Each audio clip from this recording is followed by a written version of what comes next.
Alors bonsoir à toutes et à tous et bienvenue donc sur le live aujourd'hui lundi où nous allons reprendre un petit peu la suite du live d'hier.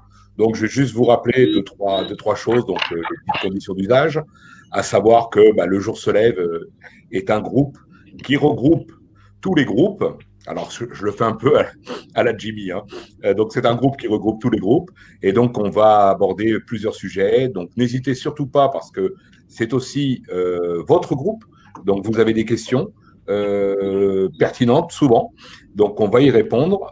Maintenant, n'hésitez pas. Si vous voulez aussi passer en live, les modérateurs vont pouvoir voir si vous voulez passer et pouvoir vous mettre dans la salle d'attente. Et il n'y aura aucun problème. Ça va se dérouler donc de la façon suivante. Vous allez avoir une demi-heure où on va discuter donc avec nos premiers invités, donc Poussy Fafa, Elian Cayol, Sébastien Béraud. Et on attend Adama, on attend Laurent, on attend qui d'autre encore? Peut-être Armand qui interviendra aussi sur la monnaie. Et ensuite, nous aurons un petit quart d'heure de questions-réponses. Et sur la fin du live, les questions qui ne sont pas sur les sujets que nous allons aborder ce soir pourront être posées aussi concernant tout le reste. Et on essaiera d'y répondre. Donc voilà, alors je dis bienvenue à Poussy Fafa, bienvenue à Sébastien. Et bienvenue à Elian pour l'instant. Donc, Poussy Fafa, si tu veux commencer, te présenter, puis dire voilà un petit peu ce que tu as préparé, ce que tu n'as pas pu dire hier surtout, parce que, comme je vous le rappelle encore, on n'est pas des professionnels. Donc, on fait ce qu'on peut. On essaie de le faire du mieux qu'on peut. Donc, voilà. Alors, Poussy Fafa, on a fait des essais. Ton micro et ta voix passent très bien. Donc, à toi. Bonsoir à tous. Oui, effectivement, hier soir, un petit peu de soucis, mais bon, voilà, le problème est réglé et c'est l'essentiel. Voilà, donc moi, ce soir, beaucoup me connaissent parmi les gens, l'habitude de faire des lives. Certains connaissent mon association, les Anges Gardiens des Citoyens. On vient en aide aux personnes dans la précarité, les personnes démunies. On essaye de les aider au mieux. Autant au niveau alimentaire que sur le point administratif, CAF, etc. Donc voilà. Et puis effectivement, j'aurai des questions à poser. Je vais me mettre un petit peu du côté des personnes précaires et je vais intervenir auprès des intervenants qui sont à nos côtés pour mettre à la lumière un petit peu les questions que les gens se posent et peut-être apporter des solutions ou en tout cas essayer d'en trouver et par le biais de Sébastien et puis également avec Elian. Voilà. Donc, alors Elian, tout le monde connaît Elian maintenant, hein, notre spécialiste du merci. Merci, Elian. Et Sébastien, notre agriculteur qui est encore sur son tracteur et qui est en train de faucher des hectares de terre, mais qui quand même est présent avec nous. Et merci pour ça, Sébastien. Vraiment, merci. Bonsoir à tous. Je vous entends très très faible. J'ai du mal à vous entendre. Du moment où vous m'entendez, c'est très bien. On t'entend très bien. Donc, je suis agriculteur. J'étais là hier. Et donc, je suis en pleine période de fauche. Mais pour vous parler de mon agriculture chérie, je suis prêt à m'arrêter à vous parler pendant des heures. Parce que ça fait des années que je me bats. Je suis dépité de la tournure de mon agriculture paysanne. Elle est en train de disparaître. Notre agriculture paysanne, nous en sommes tous des descendants, nos arrière-grands-parents, nos parents, nos grands-parents, ils étaient paysans. Et quand je vois la tournure des choses, je suis révolté. C'est pour ça que, avec mes collègues agriculteurs, en 2008, on a essayé de faire la grève du lait. On y était arrivé, sauf qu'on allait faire très très mal au système et on nous a fait comprendre qu'il valait mieux arrêter. Sinon, ça allait nous coûter très très cher. Et du coup, comme je vous l'ai dit hier, on a été contractualisé. Donc maintenant, on n'a plus le droit à bloquer du lait, à bloquer de la viande. Il faut qu'on la produise en totalité pour l'industriel. Donc, qu'est-ce qu'il nous reste à faire? Eh bien, il nous reste, grâce à notre langue, c'est notre seule arme à se rassembler. C'est pour ça que depuis 1 an et demi, je suis Jérémy. Jérémy est quelqu'un de très humain. Donc l'année dernière, on a fait de belles choses et cette année, on recommence. Et on n'a pas d'autre solution de réussir. Moi, ma vocation première, c'est de défendre cette ruralité parce qu'elle est totalement abandonnée. Et hier, avec mon ami Adama, j'espère qu'il va arriver ce soir, lui, il a le même souci avec les banlieues. Ils sont abandonnés. En fait, c'est la France qui est abandonnée. On est abandonné à la dérive du système financier. Tout est fait pour une poignée de personnes dans ce pays et nous, on est des esclaves. Donc là où je veux en venir, c'est que la France, ça a été le pays des droits de l'homme. C'était la lumière du monde, la France. On était toujours écoutés. Et là, aujourd'hui, la France, c'est le pays de l'esclavage. Nous, les agriculteurs, nous sommes des esclaves du système. Parce qu'on produit l'alimentation et on ne gagne pas notre vie. Et c'est tout un système qui se sert de cette alimentation pour gagner du fric. Parce que avec l'alimentation humaine, il y a un fric fou à gagner, fou. Parce que quoi qu'on en dise, les gens ils seront toujours obligés de manger. Malheureusement, il y en a beaucoup qui ne mangent pas à leur faim. Et ça me détruit de l'intérieur quand je vois le gaspillage et les conneries qui se font au niveau de l'agriculture. J'en suis malade parce que la nuit, ça me réveille. Parce que je suis humain. Et il faut arriver à changer ce système. Et il y a des solutions. C'est sûr qu'il y a des solutions. Il faut court-circuiter ces grandes surfaces. Il faut court-circuiter ce pognon. Il faut revenir comme avant. Les échanges entre consommateurs et producteurs. Voilà, c'est la base de la vie. Manger sain. Voilà, on peut le voir avec le Corona. Le Corona. Il disait justement nos agriculteurs. Oui, on t'entend très bien, Sébastien. Et c'est vrai qu'il disait de nos agriculteurs que nous étions le grenier de l'Europe. On était le grenier de l'Europe. Et c'est vrai que dans ces 20 dernières années, tout a été fait en sorte de tuer, on peut dire ça comme ça, de tuer notre agriculture dans le sens où c'était le profit. Donc avec toutes ces coopératives qui font que voilà et le petit producteur aujourd'hui n'arrive plus à faire face, hein, c'est clair. Donc et ce qui a choqué et aussi enthousiasmé hier, c'est de voir justement des gens comme Adama, qui est un banlieusard de Paris, et que ces gens-là sont touchés par ce qui arrive aussi en France, même si aujourd'hui ils essayent de diviser. C'est ce qu'ils essayent de diviser. Ils essayent de dire, bon, vous êtes dans les villes, dans les choses comme ça. Donc, il y a une autre France qui est celle de la ruralité. Et en fait, non, Adama, ce qui nous a bien fait comprendre hier, c'est que non, tous ces gens-là s'intéressent au devenir de nos paysans, s'intéressent au devenir de la production de ce qu'ils mangent, justement. Et c'est là où les gens commencent à s'éveiller. Et je pense que, justement, en s'unissant, et non pas en continuant à vivre ce qu'eux veulent nous faire vivre, c'est-à-dire la séparation de la ruralité, du rat des villes, du rat des champs, comme on dit. Hein. Non, tout ça, c'est voulu, c'est mercantile. Et donc aujourd'hui, il faut retomber sur nos fondamentaux, et qui est donc le partage, la solidarité et tout ça. Hein. Donc là, je pense qu'il est en train de travailler, hein, Sébastien. Donc on va essayer de lui répondre. Mais justement, alors, Elian, on pourrait rebondir sur justement la monnaie, parce que la monnaie, c'est ça, hein, c'est pareil. On sait que les banques créent avec rien, et donc pourquoi pas nous? Pourquoi pas nous? On est capable aussi de créer une monnaie sans rien, puisqu'ils l'ont fait, ça fait des années qu'ils le font. Oui.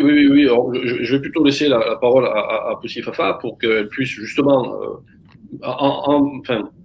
engager le même sujet avec toujours cet angle plutôt des gens qui vraiment souffrent de ça. Comme ça, il nous renvoie vers des points de vue, des questions et des fois des questions qu'on ne se pose plus parce que nous, on travaille dessus depuis longtemps. Donc, Poussy, je te laisse rebondir sur ce que disait Sébastien.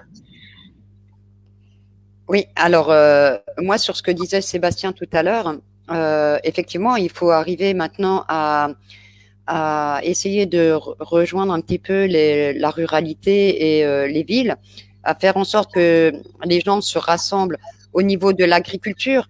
Mais pour ça, il faut donner la possibilité aux personnes de le faire. Je m'explique.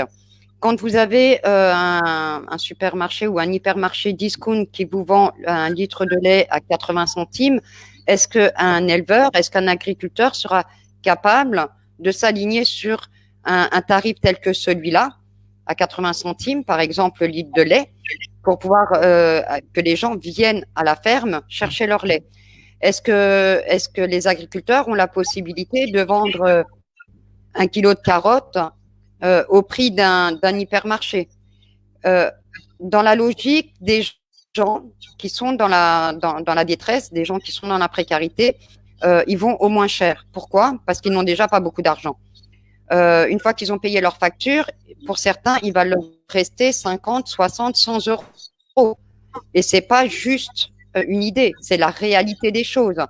Donc, quand on a si peu dans son porte-monnaie, une fois qu'on a payé ses factures et quand on a pu les payer, les factures, eh ben, on va aller au moins cher. On va faire ses courses au moins cher, tout en se disant, c'est certain, on va bouffer de la merde, ça c'est clair. Mais est-ce que j'ai d'autres possibilités? Non, parce que si je vais acheter mes légumes chez un fermier, je vais payer plus cher. Donc, il s'est tiré un petit peu comme ça au niveau du porte-monnaie. Donc, si les agriculteurs arrivaient et les éleveurs arrivaient à faire en sorte que les gens, que les citoyens puissent aller directement vers eux pour s'alimenter à des coûts qui seraient assez compétitifs, je dirais, par rapport aux grandes surfaces, il faut savoir que moins c'est cher et plus vous allez en vendre. On est d'accord. Je veux dire, si vous faites, on va prendre l'exemple du boulanger, parce que j'aime bien prendre cet exemple-là parce qu'il est concret. Vous allez dans un magasin discount, vous allez payer 35 centimes votre baguette. D'accord? Si vous allez chez le boulanger, vous allez la payer 1 euro la baguette. 90 centimes, 1 euro. Si on se met à la place de quelqu'un qui n'a que 100 euros pour faire tout le mois, naturellement, il préférera aller acheter 3 baguettes à 35 centimes plutôt qu'une baguette à 1 euro. Ça va dans la logique des choses. Donc, est-ce que la logique serait pas aussi que si le boulanger fait sa baguette moins chère, et pourtant on le sait, il paye très cher déjà, lui, ses produits, ses matières premières pour faire sa baguette, mais il en vendra sûrement plus. Et c'est là-dessus que c'est comme ça que fonctionnent les hypermarchés, hein. Faut pas se leurrer, ils achètent à moindre coût pour pouvoir revendre à moindre coût, en ayant quand même leur marge. Donc, on pourrait imaginer un petit peu que les agriculteurs, que les producteurs de lait fassent un petit peu la même chose et attirent à nouveau le consommateur vers eux. Je pense que ça peut être une solution. On dit souvent que les gens boudent un petit peu les produits frais. On parle aussi beaucoup de revenir à faire ses jardins soi-même. Je suis la première à le crier. J'ai 6000 mètres carrés qui attendent d'être cultivés. Hein. Donc, je suis la première à le dire. Si vous cultivez vos légumes, vous gagnez déjà de l'argent puisque c'est ce que vous n'allez pas dépenser dans les hypermarchés. Ça, c'est la première chose. Et maintenant, Elian, je voudrais rebondir sur ce que tu disais hier à propos de cette fameuse de l'argent qui n'existe pas, de l'argent, on va appeler ça de l'argent virtuel. Quand tu dis que l'argent est virtuel, pour les gens qui sont dans la précarité, quand ils ont un huissier qui vient devant la porte parce que la facture d'électricité n'a pas été payée, ou qu'on vient que l'agent ERDF vienne chez les gens pour couper l'électricité parce que la facture n'a pas été payée, ça c'est pas du virtuel, c'est du réel. Comment est-ce qu'on peut faire pour enrayer cette catastrophe qui est là, c'est-à-dire les coupures d'électricité, les coupures d'eau, parce que ça existe encore de nos jours et malgré ce que beaucoup disent, oh ben non, en hiver de toute façon ça n'arrive pas, je vous assure que ça arrive encore. Il y a encore des gens qui se retrouvent dans cette situation-là. Il y a des gens qui sont encore expulsés. Comment peut-on se retrouver devant son propriétaire et lui dire c'est de l'argent virtuel, attendez le mois prochain pour que je vous paye mon loyer? Ça, c'est beaucoup de questions que les gens se posent. Alors, si tu pouvais nous expliquer un petit peu mieux tout ça, de manière à ce que, on arrive peut-être à trouver une solution à aider toutes ces personnes. Oui, alors voilà, donc on n'a pas d'abord prétention à régler tous les problèmes d'un seul coup, hein, évidemment. On est de bonne volonté, on essaye d'amener des solutions, des vraies solutions, comme tu le fais toi par exemple au travers de ton association, des vraies solutions comme Christophe aussi, où il travaille sur un maillage territorial pour avoir des représentants dans 577 circonscriptions. Donc on amène des solutions qui sont sérieuses, qui sont très très sérieuses, qui sont en train d'être mises en place, qui résoudront énormément de difficultés, mais évidemment, il faut quand même du temps parce que on n'est pas des magiciens.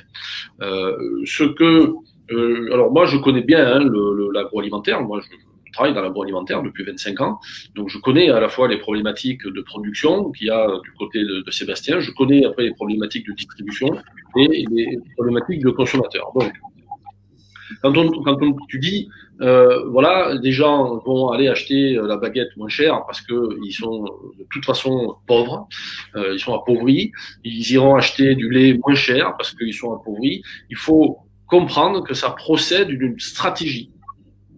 Parce que le lait que vous allez payer moins cher, c'est pas le lait du petit agriculteur qui a 60 vaches dans ses propres prés et qui va soigner et produire un lait de qualité riche en vitamines, proche de la nature, etc. Le lait qui est pas cher, c'est le lait allemand qui est produit dans ce qu'on appelle les fermes de 1000 vaches.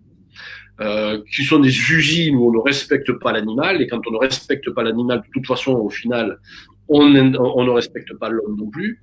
Donc, il faut comprendre que les gens qui sont appauvris sont des gens maintenus dans la pauvreté pour donner de la clientèle à l'agroalimentaire industriel qui a besoin de ça. L'agroalimentaire industriel ne veut pas des petits exploitants à 10, 20, 30, 50 vaches. Ils veulent de l'usine à bestiaux à 1000 vaches qui vont être exploitées donc dans une zone très restreinte où on va même plus respecter l'animal, on va raisonner en coût et on va fournir à l'alimentation humaine un lait de très mauvaise qualité. Donc, on a le système, l'euro, la finance a besoin de pauvres. Voilà, c'est un truc qui les éclate. Ils maintiennent, c'est pas pour rien s'ils maintiennent des bas salaires, c'est pas pour rien s'ils se battent pour faire rentrer des migrants, pour faire diminuer le coût du travail. Ils veulent des pauvres pour s'assurer une clientèle pour leurs produits pas chers et mauvais. Il faut savoir qu'un produit qui n'est pas cher est un produit de moins bonne qualité, dans 90% des cas. Et donc, on a besoin de pauvres pour leur faire bouffer des mauvais produits.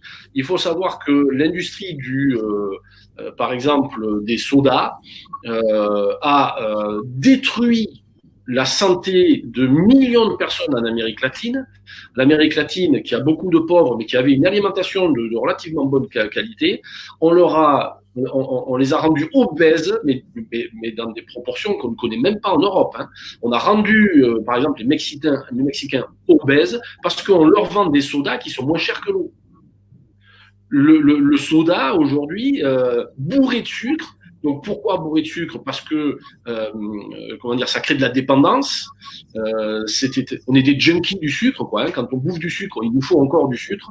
Donc, on inonde de sucre les boissons à un prix qui est inférieur à celui de l'eau, et ça permet, dans des populations pauvres, de vendre des trucs pas chers, merdiques, qui les rendent dépendants, et on se fout pas mal que ça détruise leur santé. Donc, il faut comprendre, premièrement, que appauvrir des populations, ça correspond à des stratégies pour une certaine agriculture. Pourquoi? Parce que l'agriculture, il faut savoir qu'à l'échelle de la planète, 75% de l'agriculture, c'est-à-dire 75% de l'alimentation humaine, est produite par des petites exploitations. Et non pas par l'agroalimentaire industriel, pas par l'agriculture pétrochimique. Donc, ils ont besoin de gagner du client. L'agriculture pétrochimique n'est pas toute puissante. Elle ne représente que 25% de la production alimentaire. Donc, ils veulent gagner de la part de marché. Et pour gagner de la part de marché sur des produits pas chers, il leur faut des gens pauvres. Parce qu'évidemment, les gens qui ont des moyens, ils sont pas fous. Ils vont pas acheter des produits premier prix. Donc, c'est pas ça leur business. Leur business, c'est les gens pauvres qui arrivent pas à leur fin de mois, qui ont des découverts et à qui on fait payer des agios. Donc, en France, quand même, 6 milliards d'euros d'agios. Donc, ça veut dire 6 milliards d'euros pris à des gens qui déjà n'avaient pas d'argent. Et Ensuite, on joue sur des leviers de manière à entretenir cette part de la population pauvre pour alimenter certains business, ce qui peut paraître dingue. Mais donc, c'est là où on arrive en disant, en essayant de faire prendre conscience d'autre chose, c'est que si on se prépare autrement, on peut effectivement proposer aux citoyens, aux gens, enfin aux humains, aux gens qui respirent, qui vivent, aux organismes, aux âmes qui sont là, enfin, aux gens qui sont nés et qui existent et qui ont des enfants et puis qui vont mourir un jour. Donc nos frères, nos sœurs, nos concitoyens, on a la possibilité d'offrir un autre modèle de société qui ne soit pas une société qui entretient la pauvreté pour nourrir des business qui sont de nature quasiment mafieuse. Je vais juste rebondir parce que il y a des personnes donc qui disent que préfèrent manger sain mais peu. Je voulais juste rebondir là-dessus, juste pour répondre à ces personnes-là, qu'il y a des gens qui ne peuvent malheureusement pas manger sain et ne peuvent pas manger du tout, ou quasiment pas. Il y a des gens qui font un repas tous les 2 jours. Et c'est des familles entières. Il y a des familles entières qui préfèrent, les parents préfèrent se priver de manger pour pouvoir nourrir leurs enfants. Mais malgré tout, elles peuvent pas manger sain. Elles peuvent pas, quand vous regardez, on vous dit de manger 5 fruits et légumes par jour. Eh ben, pour ces personnes-là, c'est juste impossible. C'est quelque chose d'impossible. S'ils arrivent à manger de la viande 1 fois par semaine, c'est déjà beaucoup. Donc, c'est pour ça qu'il faudrait voir, peut-être mettre en place un système avec les agriculteurs, avec les paysans, etc., pour faire un circuit court. On ne demande pas la charité parce que les gens qui sont dans la précarité, c'est pas des personnes qui demandent la charité. C'est des gens qui ont envie de vivre normalement et qui ont tout simplement envie de subvenir à leurs propres besoins. Ils demandent pas la charité, ils demandent pas à aller voir l'agriculteur d'à côté pour lui demander 1 kilo de tomates, 2 kilos de pommes de terre gratos. Non, c'est pas ce qu'ils veulent les gens, c'est pas ça. Et d'ailleurs, si on regarde dans le mouvement des citoyens en colère qui s'est produit depuis le 17 novembre, beaucoup le disaient, c'est pas la charité qu'on veut. Beaucoup le disaient contre ce gouvernement. On ne veut pas la charité. Ce qu'on veut, c'est vivre et vivre dignement. Donc, il faudrait essayer de mettre en place un système où les gens puissent aller voir directement à la source, payer peut-être à moindre coût. Comme je disais, moins c'est cher et plus on achète parce qu'on aura un peu plus les moyens dans le portefeuille pour, au lieu de prendre 1 kilo de tomates, peut-être d'en prendre 2 et peut-être se payer des fruits. Parce qu'il faut savoir qu'aujourd'hui en France, il y a énormément de familles qui ne peuvent pas manger de fruits parce qu'ils n'ont pas les moyens. Ils vont préférer mettre leur argent dans des pâtes, dans de la purée, dans des pommes de terre, un petit peu des steaks hachés. Il faut bien vous dire que bien souvent, c'est dans le surgelé. Pourquoi? Parce que si vous prenez une boîte de 10 steaks hachés surgelés, elle va être à 5 € et quelque chose. D'accord? Donc, on ne parle pas du charal ou voilà. On parle, encore une fois, du produit le moins cher. Et pourquoi? Parce que si c'est une famille de 4 personnes, ils savent qu'ils vont pouvoir faire au moins 2 repas avec de la viande.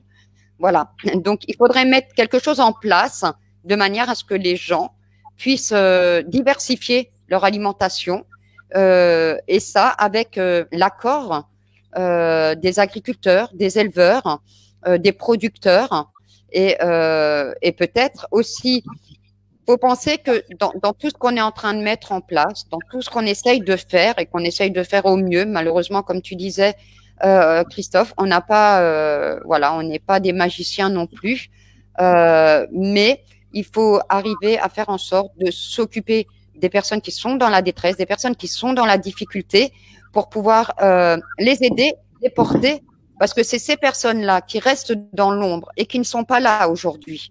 Et pourquoi elles restent dans l'ombre? Parce qu'elles n'ont plus la force de se battre, et d'une, elles n'ont plus l'envie de se battre. Et elles se disent chaque matin quand elles se lèvent, comment je vais faire? Comment je vais faire pour payer ma facture? Est-ce que je vais faire mes courses? Est-ce que je paye mon loyer? Quand vous retrouvez dans ce genre de schéma, alors il y en a beaucoup qui vont dire il y a le RSA, etc., etc. Alors on va remettre tout de suite les choses à plat. Il faut savoir qu'à l'heure d'aujourd'hui, pour toutes les personnes qui sont au RSA.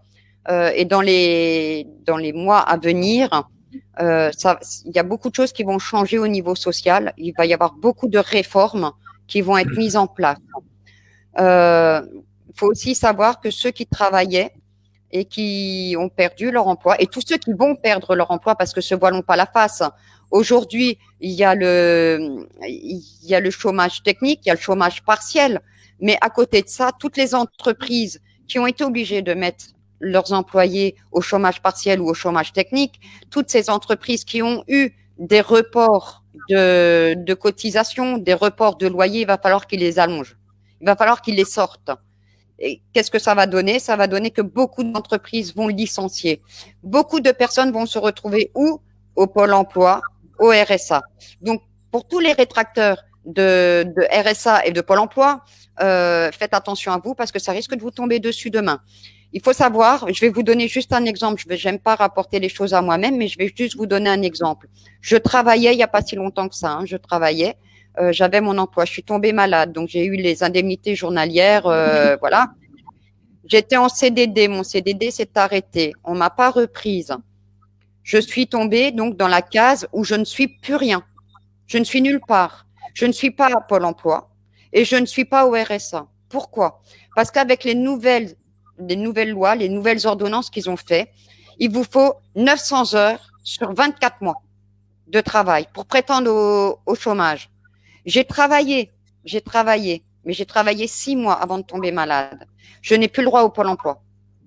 Aujourd'hui, j'ai 245 € pour vivre. Tenez-vous bien, alors qu'on ne vienne pas me dire que c'est pas vrai. J'ai 245 € pour vivre. Pas une fois que j'ai payé mes factures, parce que je les ai pas encore payées. Avec 245 €, on est à 3 à vivre. C'est la réalité d'aujourd'hui, c'est la réalité de ce qui se passe aujourd'hui. Je n'ai pas le droit au RSA. Je ne peux pas prétendre au RSA pour l'instant, puisqu'ils calculent sur les 3 derniers mois. C'est pas ce que j'ai gagné il y a 3 mois en arrière qui est important aujourd'hui. C'est qu'aujourd'hui, je n'ai rien. Et je ne peux prétendre à rien. Il va falloir que j'attende 3 mois pour pouvoir prétendre au RSA. C'est comme ça que ça fonctionne. Et c'est comme ça que beaucoup de personnes vont se retrouver parce que tous ceux qui travaillent aujourd'hui, qui sont au chômage partiel ou au chômage technique, s'ils perdent leur emploi le mois prochain, par exemple, la CAF va se baser sur les 3 derniers mois, donc ce qu'ils vont avoir touché au chômage partiel. Donc, ils n'auront le droit à rien et se retrouveront dans ma situation et dans la situation de beaucoup de personnes. Et là aussi, il va falloir taper du poing. Là aussi, il va falloir trouver des solutions parce que c'est pas normal. C'est pas normal qu'on se base sur 3 mois avant. Je me suis déjà battue parce qu'avant, on se basait sur l'année. En fait, il se basait sur N-2. D'accord? Sur les impôts N-2. Et donc, on s'est battu pour arriver à remettre ça un peu dans l'ordre. Et du coup, ils ont réduit, mais à 3 mois. On est toujours à 3 mois. C'est énorme, 3 mois. Pour quelqu'un qui a de l'argent, pour quelqu'un qui peut aller faire ses courses régulièrement, ça ne va pas lui poser trop de soucis ou qui a pu économiser un peu d'argent. Mais pour quelqu'un qui n'a rien, croyez-moi que 3 mois, c'est dur. Et je vais même aller au-delà de ça. C'est pas 3 mois qui est dur, c'est 15 jours qui sont durs. Parce que quand vous commencez le mois, que vous avez vos allocations ou votre chômage qui est versé le 4, 5 du mois, et que le 7, vous n'avez plus rien, c'est tout le reste du mois qui va être dur. C'est tout le reste du mois où vous n'allez pas dormir et qui va être très anxiogène. Donc, il y a beaucoup de choses à faire à ce niveau-là et je pense qu'il faut vraiment tous se concerter. Mais pour y arriver, il faut que les personnes qui sont dans cette situation-là témoignent. On a besoin de témoignages pour dénoncer les choses parce qu'on peut dire tout et son contraire, on peut dire tout et n'importe quoi. Et c'est là où je pense que les agriculteurs, que je pense que les éleveurs peuvent aussi avoir un rôle à jouer pour dire que, voilà, nous, on peut vous vendre le kilo de pommes de terre, je sais pas, à 1 € le kilo de pommes de terre, je sais pas, je dis une bêtise, je sais pas combien qu'il est dans le commerce. Les jardins partagés, c'est très bien. Les jardins où les gens viennent, se partagent les légumes, c'est très bien. Mais je vais revenir sur ce que Adama disait. tous ceux qui sont dans les cités, ils n'ont pas forcément de potager. Ils ne sont pas forcément à côté de personnes qui ont des potagers. On est quand même dans une situation de ville et pas de village. Donc, il faut faire un circuit, il faut arriver à mettre en place nos agriculteurs, nos éleveurs qui peuvent nous y aider. Et c'est vrai que, pour rebondir sur ce que tu dis, c'est vrai que les gens pensent aussi qu'ils sont dans les villes, donc ils sont un petit peu loin de tout ça. Il faut savoir qu'il y a beaucoup de choses qui se sont mises en place aussi, des épiceries solidaires. Il y a eu des petites, comment dirais-je, des petites épiceries qui ont été prises par un couple, et ils font intervenir les maraîchers directement et les producteurs dans cette structure. C'est-à-dire que les gens viennent, donnent un peu de leur temps et ils viennent vendre leurs produits. Et donc, il n'y a pas d'employés, il n'y a que 2 employés ou 3. Et donc, ils viennent vendre leurs produits directs, donc producteurs, consommateurs. Donc, c'est des choses qui existent, qui sont mises en place dans des endroits de la ruralité. Mais moi, bon, je suis originaire de Paris, hein, donc je connais bien. Et c'est vrai que même à Paris, moi, j'ai grandi dans le 95, dans le Val d'Oise, et on a beaucoup de maraîchers dans le Val d'Oise. Faut pas croire, on a des terrains immenses à côté des aéroports de Roissy, tout ça, immenses des terrains. Donc il y a des choses à faire très proches des villes, mais il faut le faire. Et c'est ça le problème, c'est qu'aujourd'hui, voilà, c'est pas encore fait. Donc pour rebondir, les jardins partagés, les jardins se lèvent, que nous sommes en train de travailler, d'étudier, tout ça, c'est des choses qui vont justement pouvoir concrètement remettre de la solidarité entre les gens. Et en plus, avec ces jardins partagés, il va y avoir la possibilité de rebondir sur ce que fait Elian et Armand qui viennent de nous rejoindre, c'est-à-dire de pourquoi pas payer la personne qui prête son jardin en merci et de récupérer et que lui puisse acheter des légumes avec des merci. Enfin, voilà, il y a tout quelque chose qui doit se faire. Mais je suis d'accord avec toi. Aujourd'hui, on a une précarité qui est là. Elle est là. Et on est aujourd'hui le 17, on est combien le 18 ? On est le 18. Le 18, voilà, il y a plein de gens qui ne savent plus comment ils vont pouvoir faire leurs courses jusqu'à la fin du mois parce qu'ils n'ont plus d'argent. Donc, le problème, il est récurrent et il y en a de plus en plus. Et comme tu disais, aussi à juste titre, il va y en avoir beaucoup plus. On va devant des gros problèmes. Moi, c'est pas le but d'alarmer les gens, mais aujourd'hui, il va y avoir une pénurie alimentaire. Ça, c'est évident. Donc, elle va arriver. Nous, qu'est-ce qu'on fait en fait au Jour se lève ? On est en train de travailler sur des choses, alors que certains, que d'aucuns diront, oui, alors ils sont en train d'essayer de voir pour des cas. Oui, ok, on travaille nous pendant ce temps-là, en attendant de se rassembler, de s'unir et de faire le nombre. Mais on travaille. Et je dirais même que on s'y prend presque trop tard, parce que là, ça va arriver très vite, la pénurie. Les licenciements, comme tu disais tout à l'heure, ils ont prévu qu'il y allait y avoir 100 000 sociétés qui allaient déposer leur bilan. Donc, 40% des gens qui ont des cafés, qui ont des restaurants, des choses comme ça, qui vont peut-être pas rouvrir le rideau. Parce que c'est des gens qui ont des petites structures, qui vont tenir 3 mois sans zéro argent. Parce que c'est pareil, les promesses qu'ils ont faites, vous donnez à un restaurateur 1 500 €. Alors, c'est mieux que rien, mais qu'est-ce qu'il fait avec 1 500 €? C'est même pas le prix de son loyer pour certains. Donc, vous voyez, il y a des choses qui vont être dramatiques, qui vont arriver dans les semaines qui viennent, pas les mois, les semaines qui viennent. Et là, on va rajouter de la misère et de la pauvreté à ce qu'on connaissait déjà et qui était déjà énorme. Donc, c'est pas les restaurants du cœur, c'est pas les pauvres petites épiceries solidaires ou des choses comme ça où ils se battent depuis des années, où ils font des choses très bien. Moi, j'ai vu, je l'ai vécu aussi. Je m'en cache pas. Voilà. Et donc, c'est très bien ce qu'ils font, mais ça va plus suffire. Ça ne va plus suffire. Donc, c'est aujourd'hui qu'il faut bouger, c'est aujourd'hui qu'il faut se rassembler, c'est aujourd'hui qu'il faut aller les chercher et leur dire, mais arrêtez, parce que là, aujourd'hui, on était à 9 700 000 pauvres en France qui vivaient donc en dessous du seuil de pauvreté. Dans les semaines et les mois qui viennent, je vous garantis, c'est pas pour faire peur, mais on va approcher les 15 millions. On va les approcher. Il ne faut pas oublier. Plus. Il ne faut pas oublier qu'à partir du mois de juillet, il y a les expulsions qui reprennent. Bien sûr. Les expulsions, normalement, étaient au 15 mars. Elles ont été décalées jusqu'au mois de mai. Et là, ils viennent de les repousser au mois de juillet. Ce qui va faire vraiment des dégâts parce qu'on arrive donc dans la période d'été. Les gens vont se retrouver à la rue. Le souci, c'est que du mois de juillet au mois d'octobre, il va plus rester grand-chose pour trouver des solutions à ces personnes-là. Nous, les associations, on fonctionne avec des dons de gens, on fonctionne avec des dons matériels, mais même là, en ce moment, on n'y arrive plus. On n'y arrive plus. On n'a plus ce qu'il nous faut, en fait, pour faire avancer les gens, pour aider les gens. Ça devient vraiment très compliqué.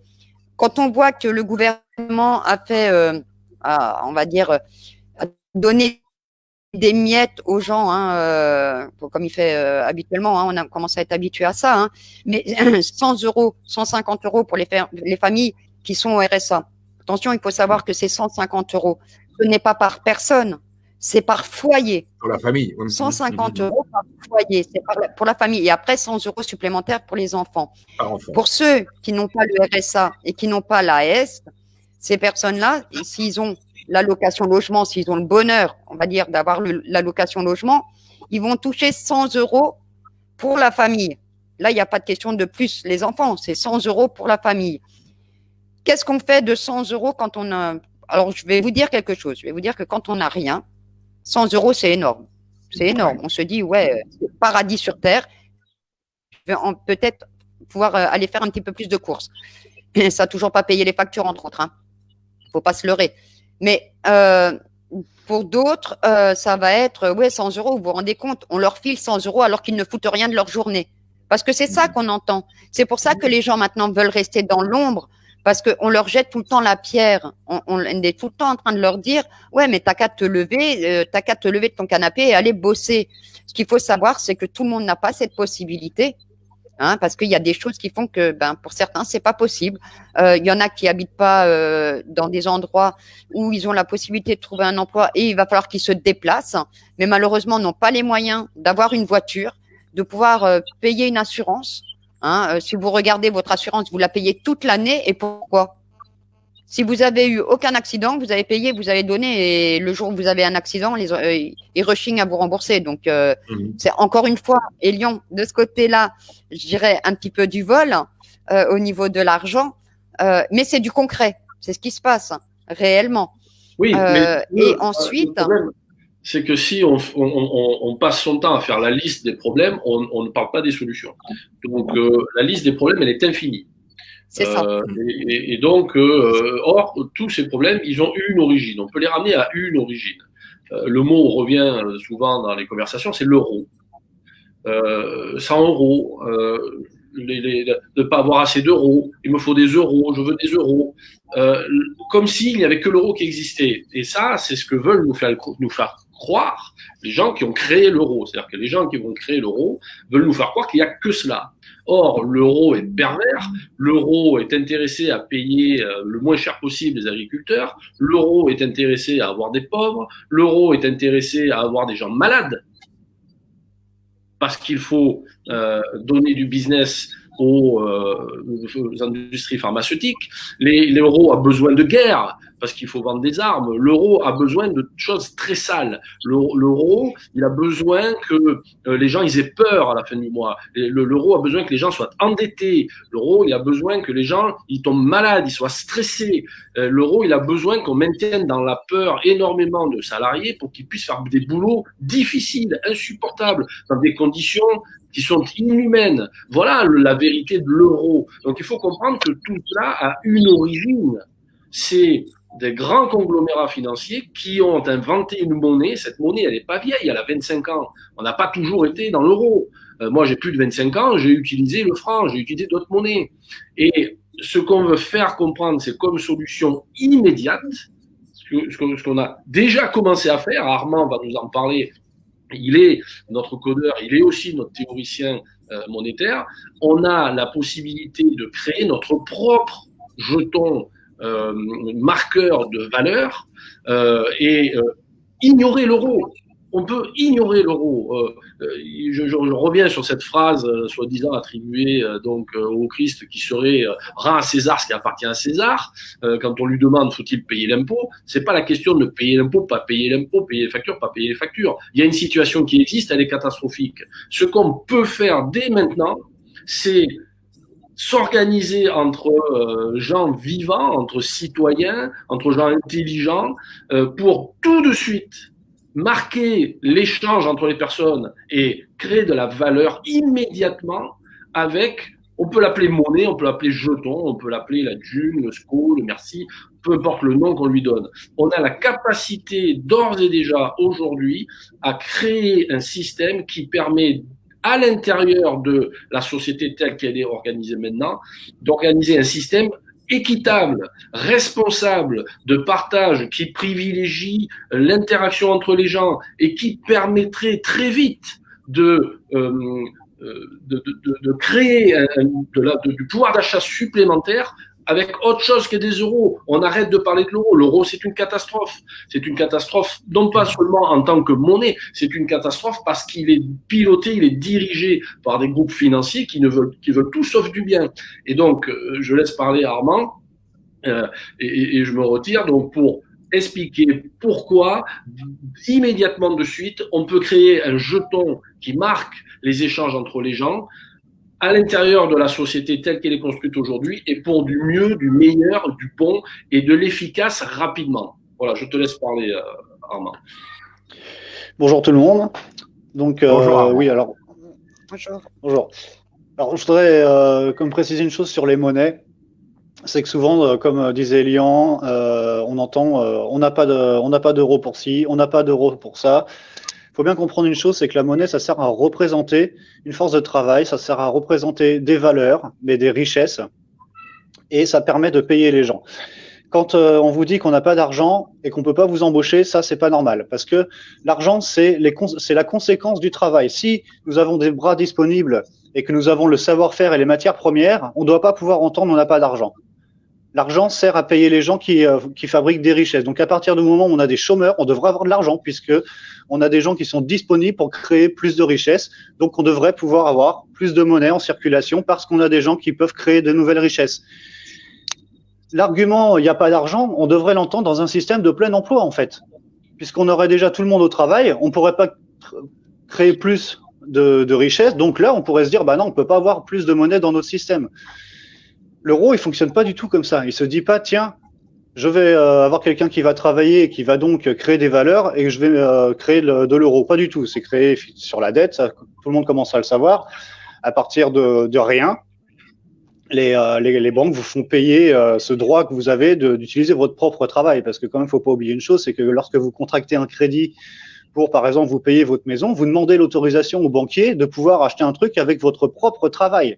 C'est quand même une aberration totale. Donc avec le merci, alors le merci, c'est une monnaie d'une économie. Il faut bien comprendre ça. Ce qu'on souhaite mettre en place, c'est l'écosociétalisme. L'écosociétalisme, c'est un système économique qui est citoyen. C'est un système qui permet d'avoir une écologie qui est orientée correctement, qui permet de récompenser les bons comportements, qu'on appelle les comportements écosociétaux. Donc, un produit écosociétal, ça va être un produit, par exemple, qui va être écologiquement très bon ou qui va éviter une certaine pénibilité. Un produit qui va être recyclable par rapport à un produit qui ne serait pas recyclable, ce sera un bon produit écosociétal, etc. Donc, ce sont des critères qu'on va définir ensemble pour se dire ce produit-là est bon ou pas. Et on peut orienter l'économie comme ça. Avec le merci, on peut se permettre de créer la monnaie quand quelqu'un va créer une richesse, tout simplement, puisque la monnaie sert à représenter des richesses. Et bien, dès qu'une richesse est créée, on peut créer la monnaie qui représente cette richesse. Donc ça, c'est vraiment la grosse différence. Alors, je voudrais quand même parler de petites choses que j'ai entendu parler là sur Internet, etc. par rapport au merci. Je commence déjà à entendre dire que c'est une arnaque, qu'on voudrait voler les gens ou des choses comme ça. Alors, j'aimerais bien faire taire tout de suite tout discours à ce propos-là, dans le sens où le merci, il n'est pas du tout lié à l'euro. Donc, si quelqu'un vous demande des euros contre des merci, vous êtes en train de vous faire arnaquer. Nous, jamais on vous demandera des euros contre des merci. L'idée, c'est de se passer de l'euro. Donc, on va certainement pas demander des euros contre des merci. C'est pas du tout l'idée. L'idée, c'est d'avoir un marqueur de valeur. Donc, c'est-à-dire que si j'ai quelqu'un qui produit des carottes dans un jardin, il faut qu'il y ait quelqu'un d'autre qui puisse se procurer ces carottes. Et pour ça, on émet la monnaie comme la personne a créé des carottes. Voilà. On va pouvoir on va pouvoir manger. C'est ça l'idée, c'est de pouvoir redistribuer les richesses. Et les richesses, elles sont représentées par une monnaie. Donc aujourd'hui, on a la chance d'avoir des technologies qui nous permettent de mettre ça en place très rapidement, donc notamment la blockchain. Donc la blockchain, c'est une technologie qui vous permettra à chacun de vérifier exactement ce qui a été fait, que personne n'est en train de vous arnaquer, justement, c'est l'idée. L'euro, vous ne pouvez pas constater les transactions financières. Il faut qu'il y ait quelqu'un, un tiers de confiance, notamment un banquier, qui va vous dire, bon, bah voilà, j'ai fait ce virement, vous êtes obligé de le croire, vous n'avez pas les moyens techniques pour vérifier. Avec le merci qu'on mettra sur la blockchain, ce sera le cas. Donc les gens qui vous parlent d'arnaque, dites-vous bien que vous pourrez vérifier par vous-même le bien fondé de ça. Donc, c'est vrai que voilà, si je peux me permettre, Armand, si je peux me permettre de rebondir, c'est vrai que je me mets à la place de Poussifa, qui en fait t'écoute, je vois avec attention, mais c'est vrai que le problème qu'on a aujourd'hui et qu'on avait hier, mais qu'on a toujours aujourd'hui, c'est bien ce que vous faites, mais aujourd'hui, qu'est-ce qui va demain me permettre de faire mes courses? Là, on a un problème dans les mois, les semaines qui viennent, on a vraiment un problème de survie. Et c'est bien ce que vous êtes en train de mettre en place, mais quand est-ce que ça sera vraiment utile et exploitable par les gens qui aujourd'hui souffrent? Alors, parce que je crois qu'on l'a bien compris, demain, d'après ce qu'elle nous a dit là, demain, elle n'a pas d'argent pour faire ses courses. Elle va passer devant le centre commercial, elle va passer devant la boulangerie, elle va renifler, mais elle n'a pas de quoi aller acheter. Donc, c'est là où c'est très intéressant ce que vous êtes en train de faire, mais le problème, il est aujourd'hui. Comme au moment des Gilets jaunes, quand ils sont descendus, c'était, voilà, maintenant, le 15, on ne sait plus remplir notre frigo, qu'est-ce que vous faites? Et ça fait 18 mois, ils n'ont rien fait. Au contraire, ils ont même augmenté, puisque ça a augmenté au mois de février de l'année 2019 de 6 à 10% dans les centres commerciaux, alors qu'on leur demandait du pouvoir d'achat. Donc aujourd'hui, on ne parle plus de pouvoir d'achat. Moi, c'est fini, j'ai banni ce mot de ma bouche. Maintenant, je dis du reste à vivre. Du reste à vivre. C'est ça que les gens ont besoin. Ils ont besoin, lorsqu'ils ont payé leurs factures, leurs choses comme ça, de pouvoir aller acheter une baguette de pain. Et pas être obligé de faire la petite boîte qu'on a tous à l'entrée de chez soi où on met notre petite pièce jaune ou rose et d'obligé d'aller chercher dedans pour aller acheter un pain. C'est ça. Il est là le problème. Donc, moi, je suis très, très positif sur le merci et tout ça. Mais par contre, c'est demain. Comment Poussy va aller acheter des légumes, même si elle va avoir son… Alors, elle disait tout à l'heure, moi, je ne veux pas aller quémander. Mais voilà, donc c'est ça qu'il faut voir. Adama, merci de nous avoir rejoints. Coucou. Et donc, justement, on va pouvoir rebondir sur qu'est-ce qu'on peut faire maintenant. Il faut donner des choses concrètes pour justement répondre à Poussifa. Qu'est-ce qu'aujourd'hui les agriculteurs et aujourd'hui les personnes comme Adama qui sont dans les villes, les banlieues, tout ça, comment on peut faire pour arriver à faire la jointure, à trouver une solution pour que tout le monde puisse bénéficier? Parce que quand on voit tous les agriculteurs au prix où on leur achète leurs marchandises, mais aujourd'hui, il vaut mieux que eux la vendent à des gens qui ont faim plutôt qu'à des gens qui veulent s'engraisser financièrement en leur payant le litre de lait à 30 centimes ou 28 centimes, alors qu'il leur faudrait 31 pour tu me coupes si je me trompe, Sébastien, mais qu'il leur faudrait 32 centimes pour rentrer dans leurs frais. Aujourd'hui, on leur achète 28. Alors voilà, quitte à le vendre 28, vendez-le à des personnes particulières. Voilà. C'est là le problème. Qu'est-ce que tu en penses, Adama? Vas-y. Moi, déjà, je voulais rebondir sur ce qu'il disait Armand, désolé. Son projet, il est juste révolutionnaire. Bravo pour ce projet-là. Car le merci, pour moi, il doit prendre naissance. Coûte que coûte, on doit trouver une réelle solution. Et pour ça, il faut qu'on puisse avoir déjà entre nos mains les missions régaliennes. Ça, c'est très important. Le ministre de l'Intérieur, ministre de la Défense, ministre des Finances, ministre des Affaires étrangères et ministre de la Justice. Ensuite, par rapport à ça, essayer de faire en sorte qu'on y puisse avoir des personnes assez influentes dans tout ce qui est agroalimentaire, pour faire en sorte que le merci puisse s'échanger entre personnes, tout simplement, qu'on puisse créer un système parallèle. Je pense que comme ça, on peut faire fonctionner le merci très rapidement, ce que je pense, à titre personnel. Ensuite, par rapport à Poussifafa, ma sœur, les personnes qui sont dans le besoin, dans nos quartiers, dans nos cités, que ça, il faut dire ce qui est, c'est une réalité, c'est une triste réalité. Ensuite, moi, j'ai eu la chance d'être parti 5 fois à Notre-Dame-des-Landes. En termes d'agriculteurs, Notre-Dame-des-Landes, à titre personnel, c'est des vrais révolutionnaires. Je les ai vus faire devant mes yeux. Et eux, ils avaient le concept du non-marché. Le non-marché, c'est des personnes qui vendent des fruits, qui font que du troc. Il n'y a pas d'argent. D'ailleurs, tu vas ramener un jean, tu vas récupérer des patates, tu vas ramener la vaisselle, tu vas récupérer des carottes. Et moi, je pense que c'est ça qu'il faut qu'on revienne à la base, comme nos aïeux, comme nos anciens, lorsqu'il y avait l'économie traditionnelle. Une personne qui n'avait pas d'argent, elle pouvait manger. Aujourd'hui, dans un pays de droit comme la France, premier pays en termes de soft power, c'est-à-dire qui attire des personnes du monde entier. 7e pays économique du monde. 10e pays par habitant. En Ile-de-France, le PIB par habitant il est de 60 000 euros. Comment se fait-il qu'on a des personnes qui n'arrivent pas à manger? Car aujourd'hui, on est tellement individualiste qu'on n'arrive même plus à faire du troc. Et bien ça, c'est pas normal. Moi, je pense qu'aujourd'hui, on a... Tout à fait. Voilà, tout à fait.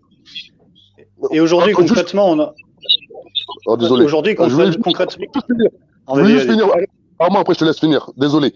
Voilà, et moi, je pense qu'aujourd'hui, le jour se lève, il a le devoir de rétablir le partage des richesses. Il a le devoir de rétablir le système du non-marché. Il a le devoir, exemple, là, j'ai fait exprès d'être dans mon jardin, car moi, j'ai un grand jardin de 550 mètres carrés. Mais moi, j'ai pas la main verte. Ok, c'est bien de dire oui, on va développer les jours se lèvent, les jardins. Ouais. Mais aujourd'hui, moi, comment je vais faire? Pour faire du jardinage, c'est compliqué. Pour pouvoir maintenir, j'ai essayé, moi, de faire du jardinage. J'ai fait juste pousser des menthes. Et ça a été très compliqué. Une année après, j'ai abandonné. Il faut qu'on arrive à avoir des réseaux de solidarité qui font que des agriculteurs comme Seb, ils puissent venir chez moi, me former pendant 1 an, 2 ans, 3 ans, voire même plus. Et à un moment donné, moi, j'aurais assez la main verte pour pouvoir former mes collègues, mes amis, mes potes, les mecs. Et ensuite, faire en sorte que... Il faut le matériel. Voilà, il faut le matériel, merci. Et voilà, et faire en sorte que Sifafa, ma sœur, puisse venir chez moi, puisse venir des fruits tout seul. Mais à un moment donné, il faut être cohérent. Moi, je pense que le jour se lève, il ne faut pas qu'on soit dans la population. Le jour se lève, on soit dans le concret. On propose, on critique, on est force de proposition. Donc voilà, Armand, je te laisse, pardon. Et c'est pour ça, justement, Armand, il va continuer, mais c'est pour ça, oui, tu dis le jour se lève. Aujourd'hui, on s'est créé pourquoi? On s'est créé pourquoi tous ensemble? Pour faire le nombre, pour s'unir. Mais on va attendre de s'unir? Non, les gens travaillent. On a des groupes qui travaillent sur des sujets. On a des retombées, justement, sur quand Sébastien vient nous parler concrètement de ce qu'il vit au quotidien. Là, il était encore il y a un quart d'heure sur son tracteur. Donc, tout ça, c'est du concret. On travaille. Mais il faut voir aussi qu'on a le concret, il est que les gens aujourd'hui, depuis des mois, souffrent. Et c'est là où il faut arriver à trouver et à suivre très vite. Parce que plus vite on sera le nombre, plus vite on pourra aller les chercher. Si vous n'êtes pas capable de faire vivre un pays qui a 10 millions de personnes qui vivent en société, qui a 12 millions de personnes handicapées, dont les invisibles, 12 millions de personnes qui touchent aujourd'hui. Donc, ajoute ça, qui a 17 millions de retraités, dont, je ne voudrais pas dire de bêtises, mais 13 ou 14 millions de gens qui ont des faibles retraites. Donc, tout ça, mis bout à bout, c'est la France. On est là pour. Nous, ce qu'on veut, c'est vivre dignement. On veut pouvoir se nourrir, avoir un toit, élever nos enfants dans la dignité. Et aujourd'hui, ce n'est pas du tout le cas. Et plus ça va, Christophe, ça veut faire du profit, plus ça veut machiner. Christophe, après, désolé de te couper, après, je laisse Armand. Je rebondis vite fait Armand sur ce qu'il dit Christophe. À un moment donné, il faut être cohérent. On est dans l'obligation de créer un système parallèle. Aujourd'hui, avec la loi de 1901, même dans la pure légalité, on peut recréer un vrai système démocratique où l'humain est en justice. Aujourd'hui, on a la chance d'avoir des personnes comme Armand, ils ramènent la monnaie, le merci. Mais pour qu'elle puisse, il faut qu'on puisse avoir nos propres industries, c'est-à-dire l'industrie de consommation en termes de vêtements, d'alimentation, en termes de sport. En fait compte, il faut que la personne, dès qu'elle a le merci, ce qu'elle désire, elle peut aller le consommer. Je vais laisser Armand plus le donc, si il n'a pas un volet de consommation, il ne pourra pas exister. Il ne faut pas qu'il soit continué qu'à l'agriculture. C'est pas possible. Car demain, quelqu'un qui va acheter de pompe, il a 500 merci, il a 10 euros. Pour moi, les 500 merci, il va bazarder plus jamais de sa vie, il va prendre du merci. Alors, s'il a 500 merci, il peut s'acheter une paire de pompes, il peut s'acheter de la boisson, il peut s'acheter. Payer son électricité. Voilà, il peut payer son électricité. Mais ça, c'est possible. Et je te promets, je vous promets, on prend vraiment le temps de construire un vrai projet humaniste. Avec 1000 personnes déterminées en France, on peut recréer un système parallèle très vite. Mais ça, il faut le vouloir. Après, tu laisses finir, vraiment. Les gens, moi, je vais donner mon exemple à moi. Là, vous avez, je sais pas combien de personnes en direct. C'est très bien ce que tu as dit, parce que ça suit ce que je voulais dire. Il faut bien comprendre qu'une monnaie, c'est pas une baguette magique. Une monnaie, ça permet d'acheter des choses qui existent. On peut pas redistribuer ce qui n'existe pas. C'est pour ça qu'avec le merci. Ouais, vas-y, excuse-moi.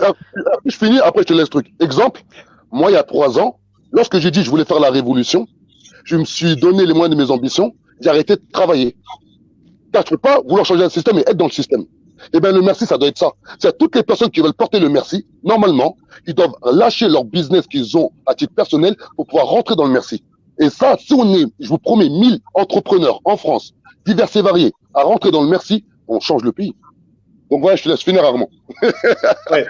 Alors, bon, sur le côté de tout abandonner pour faire le merci, personnellement, c'est parce que justement, j'ai le temps, j'ai du temps libre, que je peux réfléchir à toutes ces choses-là. Donc, je pense qu'au contraire, il faut réussir intelligemment à concilier les deux.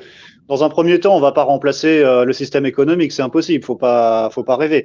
Par contre, on peut effectivement commencer à faire quelque chose de parallèle. Et là où le merci est intéressant, c'est parce il est dans le cadre du jour se lève.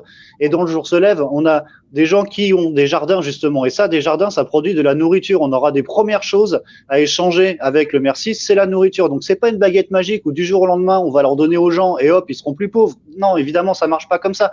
Mais plus on aura de personnes dans notre système, plus on aura de producteurs et plus on aura de choses à distribuer aux gens. C'est ça qu'il faut comprendre, c'est que c'est un système vraiment qui est rationnel. Hein. On n'est pas en train de, c'est pas les bisounours le merci. Le merci, il représente des richesses. Donc je peux mettre en place le merci. Si j'ai personne, si j'ai pas de jardin, si j'ai personne qui fabrique des pompes ou qui fait je sais pas quoi, ça ne servira pas.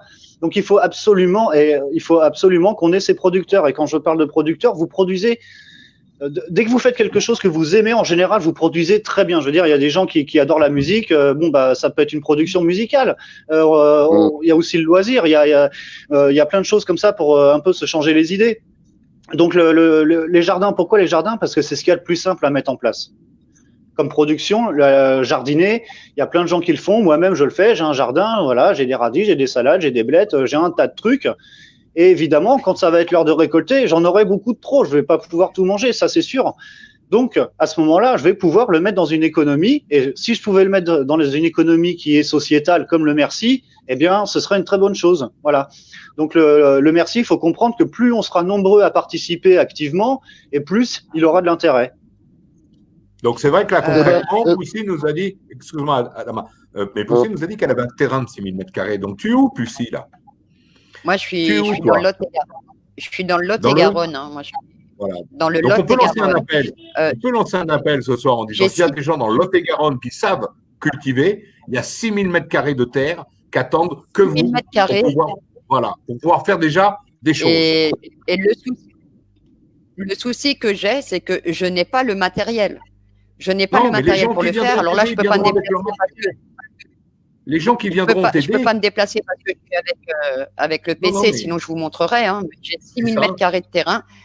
Je me bats en ce moment avec une débroussailleuse pour faucher parce que l'herbe, elle est montée, elle me chatouille sous les bras. Bon, d'accord, je ne suis pas très grande, mais quand même, hein, ça me chatouille quand même sous les bras. J'aimerais tellement voir ce grand terrain se développer, voir des salades, voir des pommes de terre, voir des carottes.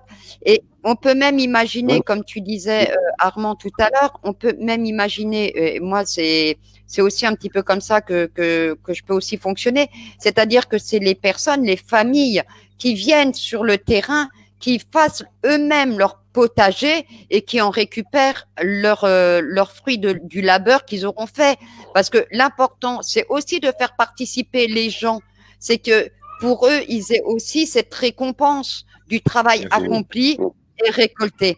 Autre chose, je voulais dire par rapport à Armand, à ce que tu disais pour les autres métiers, je suis couturière. Moi, je propose aussi mes services au niveau de la couture, des retouches, des confections sur mesure. Je fais des robes de mariée, je fais des tenues événementielles, je fais des tenues de carnaval, d'Halloween. Je suis une couturière. J'ai fait presque 300 masques que j'ai distribués. Voilà, Bravo, gratuitement. Bravo. Bon.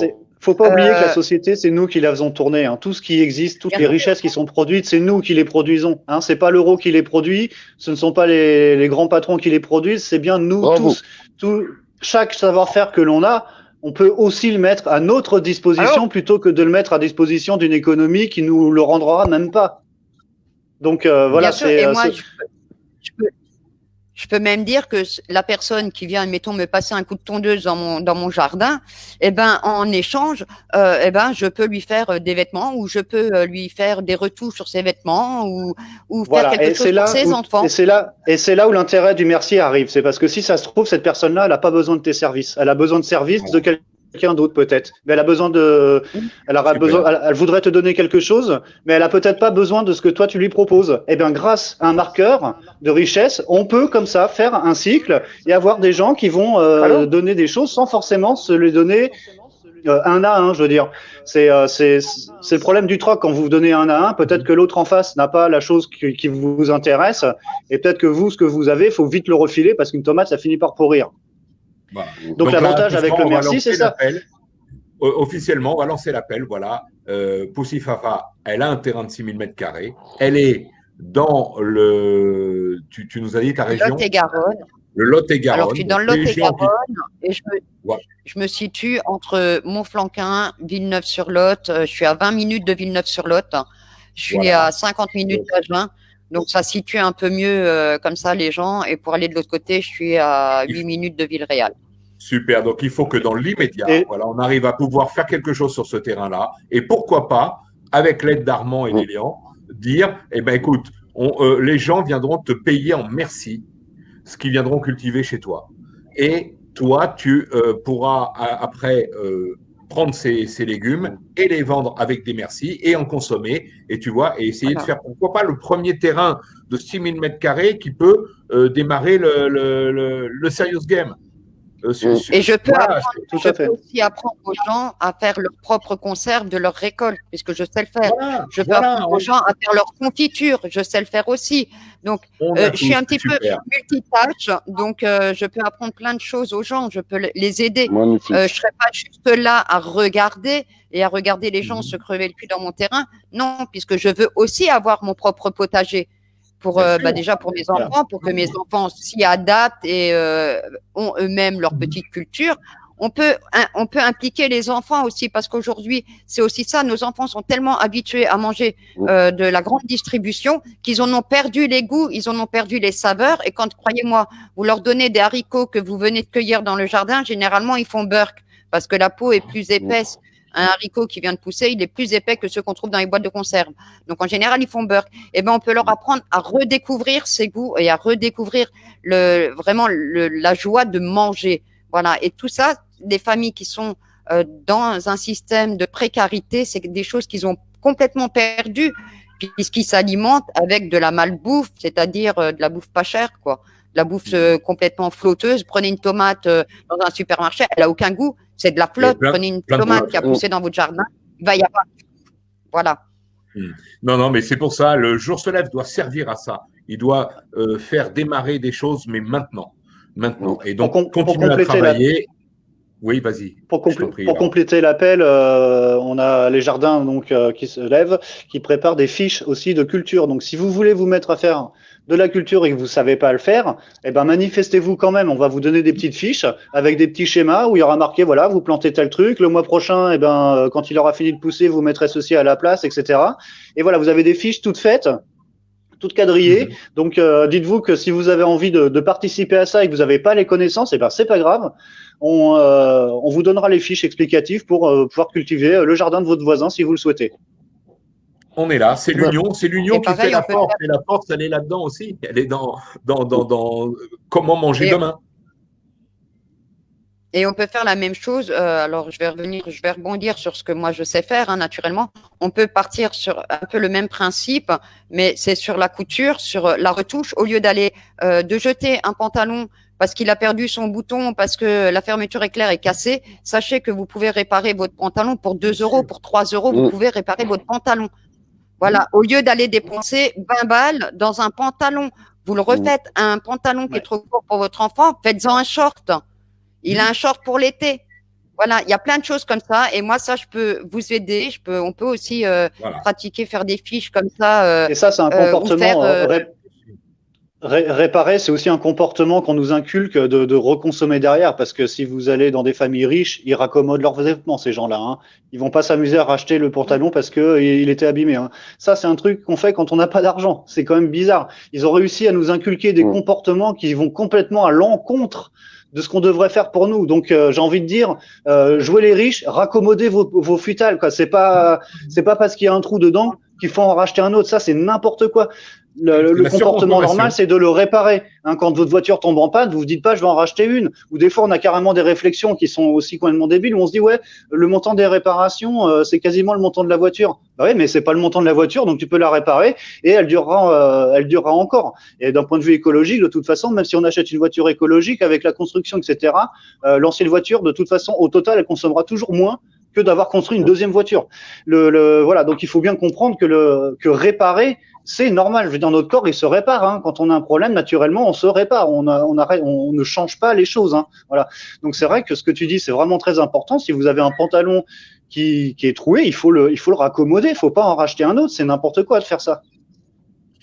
Bien sûr, moi je vois hein, mes enfants, je leur achète des vêtements hein, comme tout le monde. J'en fabrique beaucoup, je leur en fais beaucoup. C'est pareil, on peut trouver du tissu pas cher. Et avec juste un petit peu de notion de couture, on peut se faire nos propres habits. On peut aller dans des friperies ou trouver des vêtements à vraiment moindre coût et les retravailler de manière à ce qu'ils nous aillent. Moi, j'ai transformé des maillots de bain adultes pour des enfants. Hein, on reprend, on retaille tout simplement. Et c'est des choses toutes simples à faire. Et ça, c'est des choses qu'on peut apprendre. Super. Super. Bah, au moins ce soir, j'espère qu'on a lancé un appel. On va voir si ça porte ses fruits. Mais moi, j'espère qu'on va avoir des gens qui vont nous dire bah, moi, je suis dans le Lot, en Haute-Garonne, là, et je vais pouvoir aller voir le terrain de Toussifa et pourquoi pas démarrer quelque chose très vite. Donc, Adama, qu'est-ce que tu pourrais nous dire sur… Moi, je suis sur l'agriculture. Dans le sens, c'est que il faut vraiment qu'on se donne les moyens de nos ambitions. Il ne faut pas oublier qu'en France, on est 67 millions d'habitants. Des personnes comme la camarade qui a des terres à mettre à disposition des citoyens, et il en existe énormément, sauf on leur donne pas les moyens de pouvoir s'exprimer, de pouvoir mettre leurs biens à disposition des autres. Et moi, je pense que le jour se lève doit permettre à toutes les personnes qui veulent vraiment mettre leurs biens à disposition de pouvoir s'exprimer. Soit envoyer un mail, soit envoyer un message en direct, soit nous contacter via nos pages personnelles. Il faut vraiment qu'on puisse avoir un cheminement. Lorsque la personne elle a une prise de conscience, la décision fait que l'action est très rapide. Ensuite, il ne faut pas oublier qu'il y a les zones rurales et il y a les quartiers, il y a les cités. Et dans nos quartiers et dans nos cités, il y a des fermes citadines qui existent, où les personnes peuvent cultiver au pied des immeubles, au pied des blocs. Et comme j'ai pu expliquer, hier, il existe une ferme citadine à Villetaneuse, une ferme citadine à Perfit, et même à Sarcelles dans 95. Là, les deux villes existent dans 93. Donc, ça existe. Et moi, je pense que ces fermes citadines, avec les projets qui peuvent être mis en place, comme chez la camarade, ça peut faire un pont déjà entre les villages et les quartiers, afin qu'on puisse tout simplement apprendre à se connaître, apprendre nos problématiques. Et sur les toits, confirme-moi si je dis une bêtise, mais sur les toits des immeubles, ils n'avaient pas fait des jardins aussi? Des jardins partagés sur les toits des immeubles? Parce qu'il y en a un paquet des immeubles. Hein. Mais en fait, c'est pas la même chose entre les fermes citadines et les jardins partagés. C'est pas la même chose. Les jardins partagés, en règle générale, c'est pour vraiment pousser des petites plantations, on va dire ça comme ça. Alors que les fermes citadines, il y a les vaches, les poules, les cochons. Voilà, c'est vraiment… Mais les poules, si les gens prennent dans leur jardin 3 poules. Moi, j'ai le voisin de mon père qui a pris 3 poules. Là, depuis qu'il a la retraite, il a pris 3 poules ou 4, je crois. Tous les matins, il a ses œufs. Il en donne à mes parents tellement il en a qu'il ne peut pas tout manger. Donc, mais le résultat des fermes citadines, c'est qu'il y a de la récupération alimentaire dans les commerces de proximité. Et la récolte, les récoltes sont données aux habitants à moindre coût. Il y a aussi l'insertion des personnes qui sont en situation précaire ou soit qui sont poursuivies par la justice. Au lieu d'aller faire leurs travaux d'intérêt généraux dans des lieux fermés, eh ben, ils peuvent les faire dans les fermes citadines. Et surtout, il y a un gros travail intergénérationnel, car on oublie beaucoup ça dans les fermes. Le travail intergénérationnel, le partage des richesses, le partage des savoirs, qui fait que des personnes âgées qui ont la main verte peuvent partager ça aux plus jeunes qui apprennent un métier au lieu d'apprendre un travail. Le travail, c'est lorsque je travaille à l'usine. Le métier, c'est lorsque je travaille à développer la terre, à maintenir la terre dans des conditions saines. Et ensuite, quand j'ai les moyens de nos ambitions, après, je vais répondre par rapport à ce que disait Armand, c'est que en France, il y a énormément de personnes qui ont vraiment envie de tout lâcher dans ce système capitaliste, dans ce système qui nous étouffe, et vraiment essayer de créer un système parallèle. Et moi, je pense que le jour se lève, on doit faire des levées de fonds. Faut pas avoir peur de parler d'argent. Faut pas avoir peur de parler de pouvoir faire des levées de fonds.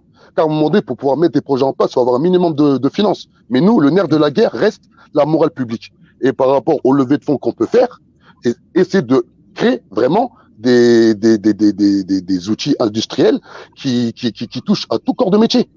Exemple, la camarade a parlé de faire de la couture, a parlé de faire des boîtes, a parlé de faire de l'agriculture. En même pas 5 minutes, elle a parlé de 3 métiers différents. Mais aujourd'hui, elle a le savoir-faire. Mais moi, j'ai pas ce savoir-faire. Comment on fait pour qu'une personne qui a envie de faire de la couture, mais qui n'a pas le savoir-faire, comment on la forme? Où on la forme? Dans quel locaux on la forme? Sur quel terrain on la forme? Et bien aujourd'hui, nous, le jour se lève. Ouais, nous, le jour se lève. Voilà. Et juste pour finir, Christophe. Juste pour finir. Et pour ça, et comme tu l'as dit, Armand, il faut avoir le temps. Exemple, moi, ça fait 3 ans que je fais une révolution, j'ai le temps de faire la révolution.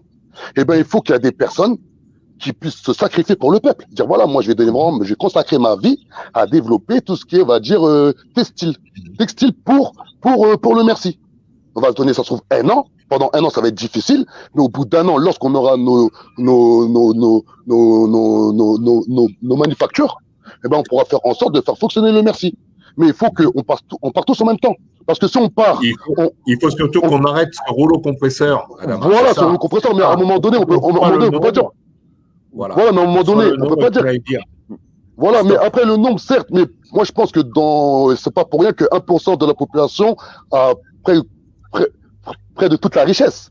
Car pour pouvoir lancer des business, on n'a pas besoin d'avoir du nombre. À partir du moment où tu as 1000 personnes déterminées à développer des business dédiés que au merci, divers et variés, d'ici 1 an, par tous en même temps, je te promets que dans 1 an, on peut vraiment créer un vrai système parallèle, démocratique. Et pour finir, quand j'ai commencé la révolution, Armand, j'étais un capitaliste du ghetto, j'avais une vie très aisée. J'ai tout lâché pour faire la révolution. On me disait la même chose. Adama, arrête. Adama, ça sert à rien. Adama, t'es déjà bien, t'es marié, t'as ta femme, t'as tes enfants, t'as ta maison, t'as ton travail, t'as ton garage, t'as ci, t'as ça. Laisse tomber. Moi, j'ai dit non. C'est ce système capitaliste qui nous étouffe, qui nous fait rentrer dans une concurrence frénésique au point de même, tu peux même buter ton propre frère. Il faut en sortir. Et ben, depuis 3 ans, j'ai jamais été aussi pauvre financièrement, mais j'ai jamais été aussi riche dans le cœur. Et là, je commence à sortir la tête de l'eau. Et moi, je pense que le merci, il doit s'accompagner au parallèle du développement économique, mais humaniste. C'est obligatoire. On peut pas développer le merci que dans l'agriculture. Il faut qu'on développe directement 5 ou 6 ou 10 business qui font que voilà, on est cohérent. Donc voilà ce que je voulais dire. Et c'est possible, Armand. Il faut y croire. En France, tout est possible. Le rêve français, il existe. Le rêve français, il existe. Le rêve français, il existe. Je suis désolé de le dire. J'ai même envie de dire, c'est pas j'y crois, c'est qu'on est en train de le faire. On est en train de le faire. Les jardins, c'était le plus simple. Tu vois, j'ai même plus à y croire. On est en train de le faire. Donc, il faut qu'on arrête ce rouleau compresseur qui est aujourd'hui notre gouvernement et tout, qui en fait ne veut pas ce qu'on est en train de faire et préparer. Il ne veut pas ça. Donc, il faut qu'on aille les chercher par l'oreille en leur disant c'est bon, vous n'êtes pas capable de le faire. Nous, on va le faire. Donnez-nous les clés et on va y arriver. Donc, c'est pour ça qu'il faut qu'on s'unisse tous et toutes pour être le nombre, parce que c'est sûr que, bon, je vais reparler des 577, mais si on a 577 groupes qui le même jour frappent en même temps et qui disent les mêmes mots, je peux vous dire que là, on va être audible. Ils vont se dire, mais c'est la France totale. Oui, c'est Elian dans son coin, c'est Adama en banlieue, c'est Christophe dans le sud, c'est… Voilà, il faut qu'on frappe tous en même temps et qu'on leur dise, nous sommes le nombre, on ne veut plus de ce que vous nous proposez. C'est ça, le jour se lève aussi, c'est de se regrouper et de faire le nombre pour pouvoir aller leur dire, pacifiquement, leur dire, vous n'êtes plus capables, rendez-nous les clés. On vous a confié des missions, vous êtes en train de nous tuer. Parce que là, c'est plus le pouvoir, c'est nos vies. Ils sont en train de nous tuer. On le voit là, rien qu'avec l'histoire des masques. On l'a vu. Si Et tu ça prends, détruit, si et tu ça peut prends pas les masques, fournir, et ça peut pas. Voilà.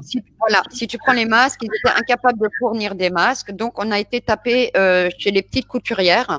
Au départ, Mhm. ça a été comme ça. On a été voir les petites couturières pour savoir si elles pouvaient fournir et si elles pouvaient faire des masques. Une fois que ça a commencé à se développer et que eux, à côté, parallèlement, ils ont essayé de récupérer des entreprises pour arriver à confectionner des masques, on a dit aux petites couturières, vos masques, ils ne servent à plus rien. Mais on a été bien content de trouver les petites couturières qui étaient chez elles en train de se casser le cul pendant des heures à faire des masques. Donc, ça, c'est pareil. Adama, tu posais la question de savoir comment qu'on peut faire pour, admettons, pour que je puisse t'apprendre à toi à coudre un t-shirt, par exemple. Eh ben, on peut imaginer mettre en place, à partir, admettons, de moi, 3-4 personnes. On se rejoint. Je donne des cours à ces 3-4 personnes qui viennent de départements différents et qui, eux, vont après redonner ces cours. Et monter une chaîne comme ça, tout simplement, et faire en sorte que tout le monde puisse apprendre.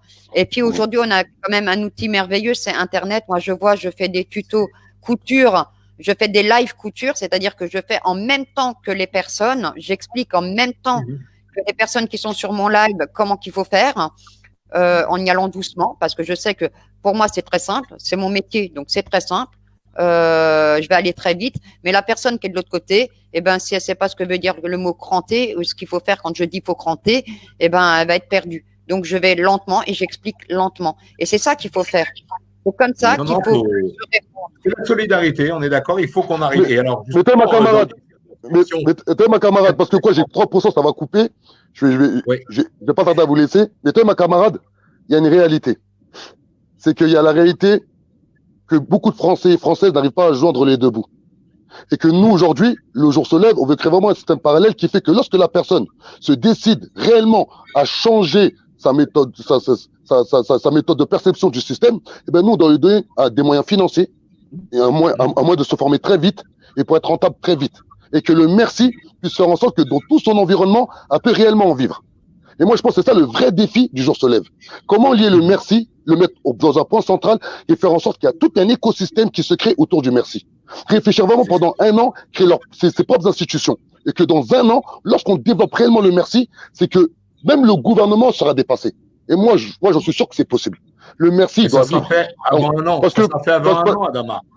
Parce que voilà, parce que déjà. Parce que ça fait avant un an. Parce que dans un an, ils feront les gens. Parce que dans la souveraineté, on dit une chose.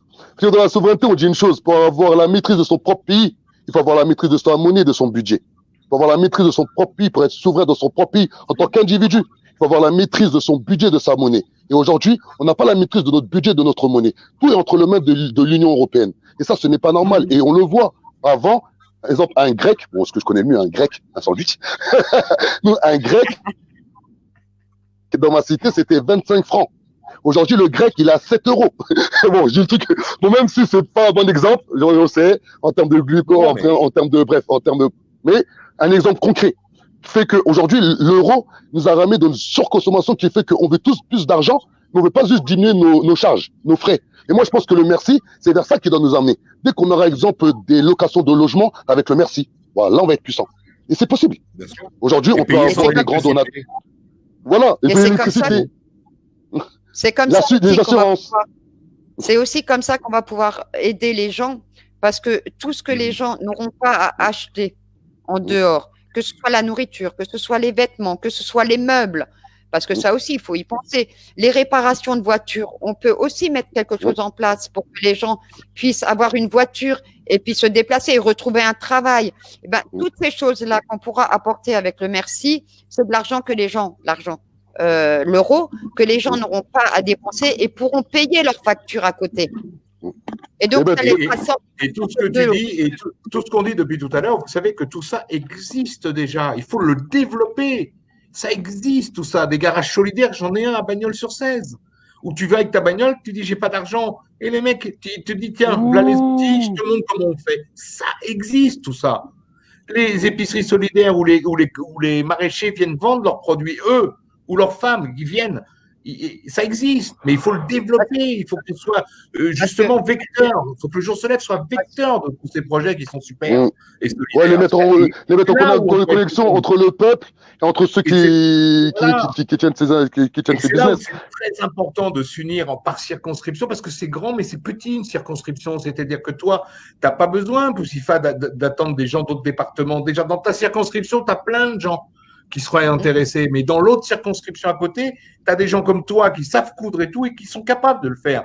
Donc, c'est là où c'est très important. Je reviens sur les 577, mais faisons 577 groupes de gens qui se connaissent, qui parlent entre eux, mais qui en plus sont unis par le nombre. Mais là, on va arriver à faire vraiment bouger les lignes. Le nombre et